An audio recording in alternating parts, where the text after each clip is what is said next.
All right. Hi, everybody. We're back. Ta-da! Anyway, my name is Dr. Erica Barrett, and this is our head technician at Nova Cat Clinic, Ellen Carrozza, and I'm back from maternity leave. So we are back to doing our coffee with cat stuff, our discussions, and today we're going to talk about something that makes our lives easier when you do it, and it makes your lives easier when you do it, and your cat will be happy. Yeah. So we're going to talk about how to successfully start a cat vet visit at home. That was kind of hard to say. You mean to get your cat to the vet clinic from home? Make it easier? Yeah, we have to start for success by starting at home to get to the cat to the vet clinic. That's what I'm trying to say. Okay. I have an infant, so I'm a little tired. So we're just going to put it out there. So I'm sorry ahead of time. Anyway, whenever I think of the best ways to get your cat to the vet, I always think of two people. I think of Dr. Ilona Rodan, and I think of Samantha Martin. Samantha Martin's with the amazing Acro Cats. And both of them have really talked about how to train your cat to get into a carrier. Yep. In fact, Dr. Rodan has many pictures in her book and throughout her websites and things like that with just how the cat carriers just live out, not in the closet. They're always just out, and the cats sort of treat them kind of like dogs with dog crates, how they just really feel comfortable in them, and it's a good thing. And I know Samantha Martin, does she use a whistle? Yeah, she uses a whistle that the cats actually will get into the cat carriage when they hear a very specific whistle. Which, if you think about it, is a really good idea, because I know for me, I get one shot with my little cat, Cleo, to try to get her. And then she's gone for 3 days, which is amazing because our apartment's 1,200 square feet, and I don't know how she does it, but she does it. And whenever there's like an emergency, like when the fire alarm goes off or something in the building, I always hope it's not true, because most of the time I can't catch her, and then I hope it's not really a fire, because I like my cat. They scatter like roaches, and you're like, you're on your own. Yeah. And then you feel awful as you're standing out there waiting for the fire department. You're just sitting there like, I hope it's not a real fire. Yeah. So, Ellen, why don't you talk about some of your favorite ways to get cats into carriers? My favorite ways to get cats in carriers? Well, first of all, the one thing that we would like to see is our clients actually admit that they're having difficulty getting their cats to the vet's office, because then we're able to actually help you a little bit better, because every single cat is an individual. So not all cat carriers are made the same for every single cat. Some cats will do fantastic with a soft cat carrier. Some cats need a hard cat carrier that's a top loader to actually put them in easier, because for some reason when you try to put a cat into a cat carrier, they become really big, really fast. Yeah, even the little ones, it's like they are and you can't get them in. It's like you need to like tamp them down. So there are different cat carriers that you're able to flip the lid back on rather quickly, versus sometimes with the soft cat carriers you kind of have to hold their head in place as like you're zipping around and hope that they don't fit their head through a little hole like that and jump back through.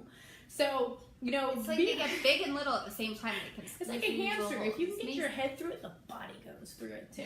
So being honest about what kind of difficulty you're having makes it easier for us to kind of guide you with the best kind of cat carrier to have for your cat in general.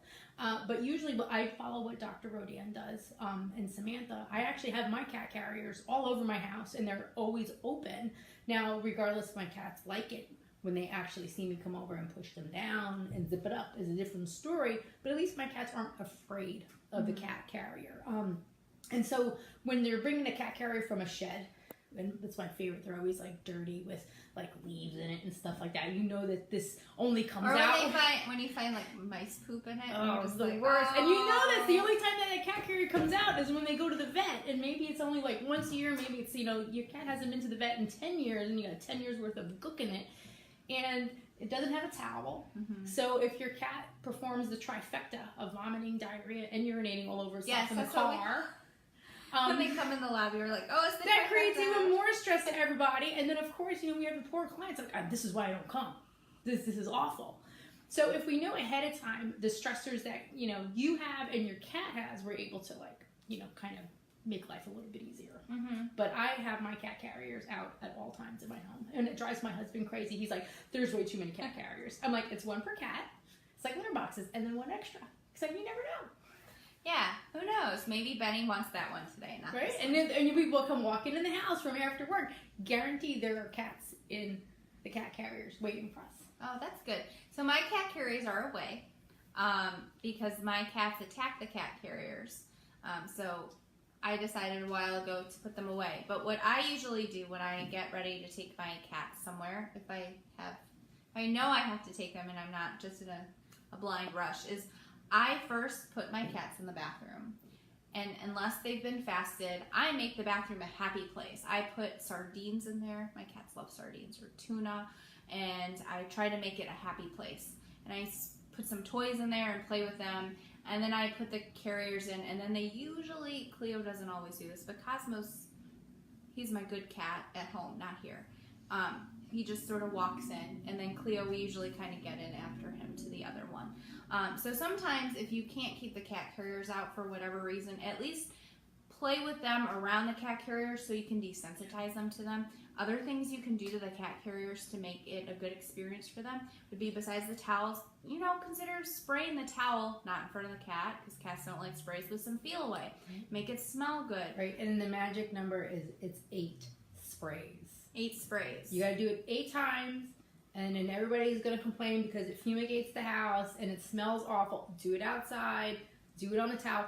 Wait a few minutes for it to disperse, so actually the pheromones actually, soak into the towel, because no one wants to be jumping on that alcohol smell. You do that, don't you? You just bump it and dump them. No, I was smiling because today's August 8th, and you're saying... it's the 8? Yeah. Number 8? Today is brought to you by number 8, yes. And the animal of the day is the cat. Yes. So anyways, the 8 is the magic number. So, unfortunately with cats, it's not like a dog. You just can't clip the leash on and say, let's go. There is a little bit of work to getting your cat to the vet to have a successful trip to the vet. Besides from that, other things you can do is you could give them Zilkine, like a couple days before this is going to happen.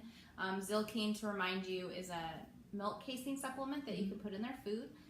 I think subjectively it makes a big difference for a lot of things with my cat. Some people And you do it daily all the way up until the day of your vet visit. I do. I'll do it like anytime with my cats. If I know there's going to be something stressful, I'll do it like once a day for like a couple days. It depends on how stressful it's going to be. I hope that this helps you, Mrs. Greenberg, with Gilbert, because I love seeing Gilbert. He's so cute. Yes, we love Gilbert. And I agree with you, Miss Thornton, that Feel Away is a lifesaver. I feel like with it's pretty cool. I feel like with my cats, it subjectively helps them fight less when there's something stressful going on. Yep. Let's see, what are some other ideas we have to get them in the carrier? I like to put a little bit of food and like some snacks in there. Yeah, my favorite is when they have snacks on the day of surgery. Oh, well, not that. We don't like that. Don't do that on the day of surgery. Even though it's enticing, it makes it a little bit more of a cleanup. When we have a pet that's throwing up breakfast or a bunch of treats because you tried to get him into the cat carrier. Oh, there's a question? There's a comment from Instagram from someone saying that their cat gets car sick, and they've learned that if she can see the window, the cat doesn't get car sick anymore. Yep. Oh, that's you can go ahead and cover that cat carrier. That's fine. As long as you cover it and they can't visually have that stimulation there. A lot of times, some cats tend to get motion sickness. Yeah, doesn't work for every cat. The but owner does is help. saying that, like, if the cat is near the window in the car and she's looking out the window, she gets less car sick than she does. Well, that's good. Another thing you could do if your cat gets car sick, like what Miss Parks is saying happens with Blue, is, and hi, K-Woo, Dr. Wooten's mom saying hi to us. Hello. Another thing you could do is let us know that happens, and I can prescribe you something that will stop that. It's called Serenia, and you usually give it about 2 to 3 hours before a visit. I like to give that to pets that go across country for different things. Another thing that can happen is if you're telling us at an appointment that you get scratched up and your cat's screaming at you when you're trying to shove it in the carrier, and it's just really hard for everybody involved, I can prescribe you something that will help with that. Right? It's called gabapentin. Great. And it's hold on just a second, Olivia. Sorry. It's one of those things where, if you tell us, we can talk about it and try to help. Olivia, what's the question? So the question is do you have tips for feline non-recognition syndrome? 2 cats, and if one goes to the vet, it's like they never met once they return. Oh, yeah, because, they smell different when they come home. They know something bad has happened.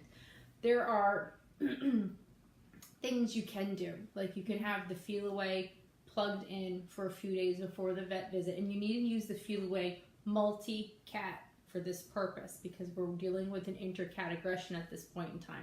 There's also that trick of using vanilla extract on the base of the tail of each cat, and usually on their focal points or their little points up here by their ears, so when they come and greet each other, they smell exactly the same. Doesn't work for every single cat. That other cat in that household might need that gabapentin as well to kind of help with it. It does work for many cats to do it. Do you have other tricks that they can use other than the vanilla and the Feel Away? I usually use vanilla. I usually recommend giving some Zilkane. And the other thing that used to work for me at the clinic I worked at before I came here is when one cat came in, the other cat came in. Stress them both. And it was tough. Especially because the one cat never needed anything and the one cat always needed something. So they're like, wait, you drew blood? Pretend you're drawing blood on this cat and use alcohol. Wait, you did this? Do this. And that was the only thing that worked for those two cats. Hi, Garfield. But besides from that, the main thing is to keep them separate. Make sure they each have access to all the resources they need. So to remind you, resources in cats that they need are food, water, something to scratch, something to sleep on, and their litter box, and something to hide. And make sure, you know, if you need to keep them separate for a day or two so this doesn't happen, that's what I would do, and then slowly reintroduce them. Right, and let your veterinarian know that this is an ongoing problem when you bring one cat to the vet and you have this intra-cat aggression when you come home, because it does need to be treated together. It's one big problem when you have this issue going on, and it can turn into a type of reinforcement that every single time it happens, it actually can get worse as time goes on. I feel like we did an episode about this a bit ago. I was more than 4 months ago. Well, We haven't done this in I know. 4 I months. can't remember a lot of things from before 4 months ago, or in the last 4 months for that matter. But I do feel like we've talked about this before, so I'd go back and look at some of our older episodes. We have a show, some of our older talks, and see, because I feel like we talked a lot about this at one point. Another thing that I would recommend is if you're having an issue getting your cat to the vet and you only have one cat, or maybe you only have two cats, maybe get a couple different carriers, because Ellen went through how there's a lot of different carriers, and put them out in a room and let them and see which one they like. And just leave them out and let the cat choose. And the nice thing about it with a cat carrier, you don't have to have like the cat carrier just hanging there. You can actually get pretty clever by putting like a blanket on top of it. So now it just looks like a little hidey hole for the cat to go in. So if you have company over, it's not like you have a cat carrier hanging out. It actually looks like, you know, a cave for the cat to go into. They like it. They like nice dark little spots to hide into, etc.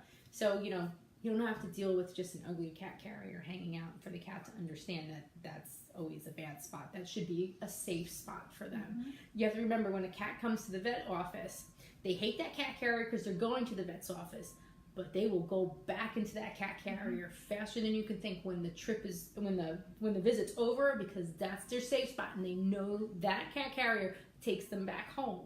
So there's a, you know, they're smarter than what we give them credit for, but they know that's bad because I'm going to go to the vet's office, but it's also good because I get to go home after we're done.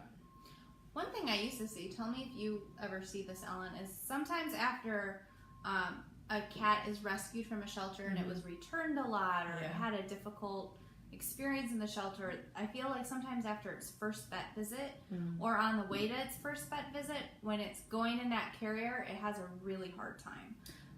So sometimes it's a good idea, if you brought them home in one carrier, maybe you change the type of the carrier on the way to the vet, just so it's not as stressful. Right, and it doesn't smell like that shelter anymore. A lot of shelters tend to give you that cat carrier, or even like the cardboard box, etc. A lot of cat carriers tend to be donated, and you wind up with a donated cat carrier. Well, you don't know, number one, what's in that cat carrier beforehand, even though it could be technically cleaned. It still smells stressful because it's going to smell like chemicals. It may still smell like the facility that they were in. It still may still have some odor residue from the previous animal in it. And, you know, cats are really good at detecting stress pheromones. So if they're smelling any of that kind of stuff on it, it's good to just completely dispose of that problem in the first place. So if they come home in a cardboard box, get them something nitro. If they come from a shelter in a donated cat carrier and the cat carrier is pretty dirty, scrub it down as best you can. Wipe it down with, they even make feel away towelettes. You can wipe that all down, start brand new all over again, and start the positive reinforcement that that's a safe place and that's not a place that they're going to go back into a stressful environment with. So let's recap. So the best way to start and make a happy vet visit is by starting at home. And the best way to do that is to get your cats used to the carriers before you bring them in. That might mean that you have to get a new carrier or give them a couple different types of carriers to get used to them and leave them out. And to try to reinforce the positive behavior of going into the carrier, whether through treats, using feel away, trying something like Zilkeen. And, when you do bring them in, try to make it not a super stressful drive. Make sure the car, one thing we didn't talk about, make sure the car is not 100 degrees like it is outside. Turn that car on and get that air conditioning going. Yeah, maybe if it's gonna be rush hour, maybe try not to do stop go. Maybe try to just ease on the brake and ease on, there's somebody in the back seat. Right. And try not to make that vet visit like you're having like the worst day possible. You gotta go to work and now you gotta rush to the vet's office. Plan ahead. The more you plan ahead, the more successful you will be. For some reason, I feel like a lot of cat owners tend to be just as high strung as some of the cats that come in. Oh, I'm super high strung, like my one cat. I admit it. I mean, when something happens to Betty, like my whole world just goes crazy, and I'll be like, oh, that's it, we gotta do all this kind of stuff. Yeah. But if that's the constant aura that you give off to your cat, and every single time you act like this when you go to vet, that's a type of reinforcement. That the cat's like, nope, she's acting like this, or he's acting like this. I want nothing to do with it. Stay away. Yes. And so it can make your personality can make a big difference for your pet when they come into the vet's office. Yes, it can be hard. Oh, that's a great idea to play classical music in the car, Miss Gross. That's a good idea. We used to have radio, and we actually had a radio in Border. We used to play classical music all the time. Now the cats have upgraded to a television, and they watch cat TV all day long. Yeah, it's kind of fun. I like to watch it too. I like it. So, again, the most important thing you can do is if you're having an issue getting your cat to the vet, have a conversation with your vet about it because they might be able to help you. So thanks for sharing this time with us. We have questions. Oh, there's questions. Sorry about that. What if my cat meows through the entire journey to the vet? Oh, yeah, that's pretty common. Pretty common. You might want to talk to your vet about how they can help reduce the stress. Use the techniques with the feel away in the cat carrier. Some of those cats are stressed enough that they're going to need something prescribed by their veterinarian to help ease that stress down. Another one is my cat has feline hyperthesia, and I don't want to put her on biopentin. Any tips to help her? Oh, if your cat has feline hyperesthesia, besides gabapentin, my favorite ways to treat it would be laser and acupuncture. So I would find a holistic veterinarian. Yep. So, someone says, I play Baroque music softly in the car when I take my cat to the vet, and I play it at home as well, so she seems to like it. That's great. Awesome. Any other questions? What do you think about lavender oil just spritzed on a tissue and put on the top of the carrier? So, there are some people who feel like lavender oil works. I can't tell you if it does or doesn't. I can tell you some cats negatively respond to it. I don't know if any positively respond to it. I haven't seen any positively respond, but I would try to find someone who knows things about essential oils. I do know on Instagram there is the Essential Vet Tech on there who actually does a lot of holistic stuff, and essential oils might be somebody to reach out to, but you should be speaking to a veterinarian or a veterinary office that is very familiar with using aromatherapy in animals, since cats tend to be a little bit more sensitive to oils. And someone says, like related to the oil, and it says, what about CBD oil? Oh, CBD oil? So I feel like if you need to use CBD oil to get to the vet, you probably need to talk to the vet and they could prescribe something that's effective. The problem with CBD oil is I think we will know a lot more about it in 10 to 15 years. I've seen a lot of positive effects for chronic pain. That being said, I don't generally prescribe it or tell people to use it because there's just not a lot of evidence to use it yet. Right, and we don't have a lot of evidence to see if it's effective for a short-term treatment versus long-term chronic issues at this point in time. I think we're going to have a lot of great information about that, and we'll probably use it in the future. We're just not there. Yep. Someone asked, do you have any advice for keeping a cat as calm and comfy as possible on flight? Oh, you can use the same tricks. Use Feel Away. You might have to talk to your veterinarian about getting gabapentin for that long flight. Some cats are the talkers. Some cats will trifecta in the airplane, and I hope it doesn't do that for anybody because that makes the whole flight worse for everyone. Yes. But plan ahead. Try to get the shortest. That would be awful. Yeah. The shortest flight possible, and then get the cat used to the carrier. Yeah, you got to do a lot of training when you get ready to do a cross-continental flight. Yeah, and the same if you drive your cat across the country. You should put your cat in the carrier in the back seat of the car a couple hours every day leading up to it. And then you have to make sure that you're not driving for 9-10 hours.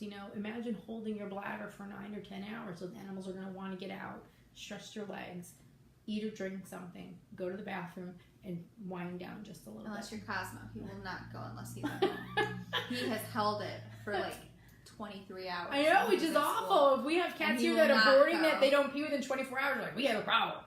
You have to urinate. All right, there's a question over here. It says, my cat has kitty asthma. Does spraying Feel Away possibly agitate that, or is it safe? So what I would do if I were you, because I've had this question a few times. I have asthma, and I have an issue with Feel Away. I can't be around too much of it, and same with my daughter. That being said, my one cat has asthma. We're very asthmatic. And if I spray it on just one spray, I don't do the 8. If I spray it on the towel and I put it in the other room, he's usually okay. So I would just see, and I would talk to your regular vet and see what they recommend. Yep. So That's it for the live stream. That's it for Instagram. That's it for Facebook. Thanks for sharing this time with us. And if you have any questions or concerns, or if there's a topic you want us to talk about, we're going to try to do these again weekly now that I'm back. And we'd be happy to help in any way. Have a great day. Thank you.